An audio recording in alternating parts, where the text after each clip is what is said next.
The gentleman yields back. The chair now recognizes the gentlelady from California for 5 minutes. Thank you. Thank you, Ms. King, for being here today. And I appreciate NHTSA's recent announcement to launch its drugged driving initiative. Law enforcement, we know, must have the tools it needs to determine impaired driving, particularly drug impairment. Last Congress, we passed the FAST Act, which included language I championed that required NHTSA to study marijuana-impaired driving and how it affects individuals behind the wheel. Additionally, that study asked NHTSA to work on a roadside test for impairment, including a device capable of measuring marijuana levels. My colleagues have also raised this issue, but I'd like to get some more of your thoughts beyond addressing the legal limits of the challenges we face in addressing drug impairment on our roadways and what steps that Congress can take to start addressing this issue. First of all, Congresswoman, may I thank you for your support of the marijuana report to Congress that was submitted last year. That report was, in fact, one of the pieces that educated me and caused me, as I stepped into my role at NHTSA, to take on the Drug Impaired Driving Initiative. So thank you very much for your leadership on this issue that's of such critical importance at the federal, state, and local levels. I do not, at this point, have a recommendation for congressional action because there is what is known and there is what is not known. I don't feel as though there has been a comprehensive assessment of the gaps across all drug-impaired driving. We have, as a nation, spoken about marijuana-impaired driving, THC products. We've spoken about opioid-impaired driving.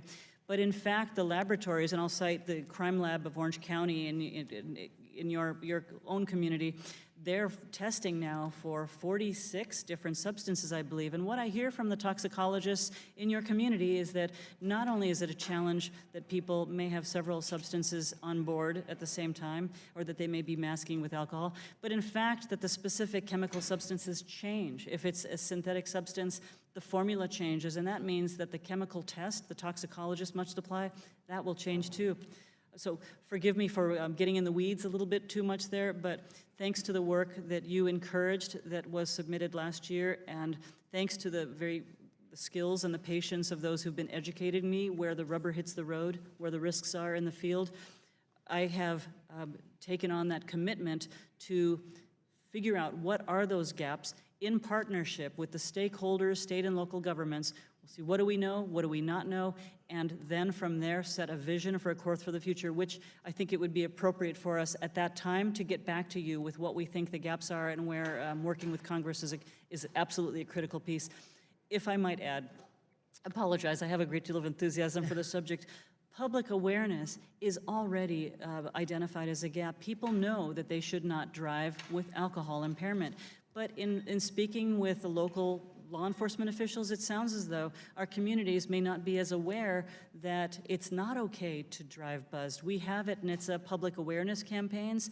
Through our partnerships with states, we're trying to raise awareness, but simply helping people understand that driving impaired under drugs can kill. That is an immediate gap that we know that we can address today. I would seek your support and partnership on that. It's important we educate the public to drive safely when they are ready to drive and not when they are impaired. I think that's a really good point, because for so many years it was all about drunk driving, and now we've entered sort of a new phase, if you will, on this whole marijuana issue. That we have to re-educate our people in this country to make sure that they understand. So that's a really good point. I also introduced H.R. 3405, which was included in the Self-Drive Act, that expands the FAST Act testing exemption to new entrants developing safe driving technology. Can you please speak to how important it is to maintain a level playing field for any type of company that wishes to test this technology? Yes. And thank you very much for that provision. We think it's very important that the emerging technologies be developed by people who are able to do it best. We think in this time of a very revolutionary changes in automotive safety technology that there may be ideas coming from the traditional auto manufacturers, but there also may be ideas coming from academia or other organizations as well. So we think it's very important that we have an environment that welcomes safety driving technologies from wherever it comes as we go through this journey of seeing safe deployment and testing on our roadways. One last question. In your testimony, you state, "We are currently undergoing transportation transformation, and if we delay action on these changes, such as self-driving vehicles, do you believe investment and innovation will be moved abroad?" As an economist, I am formally trained as an economist, and I believe that the investment will generally go where the return is. And so I would like to see that the investment in these potentially life-changing technologies remain here in the United States, that we maintain a leadership role in automotive technology. Thank you. I yield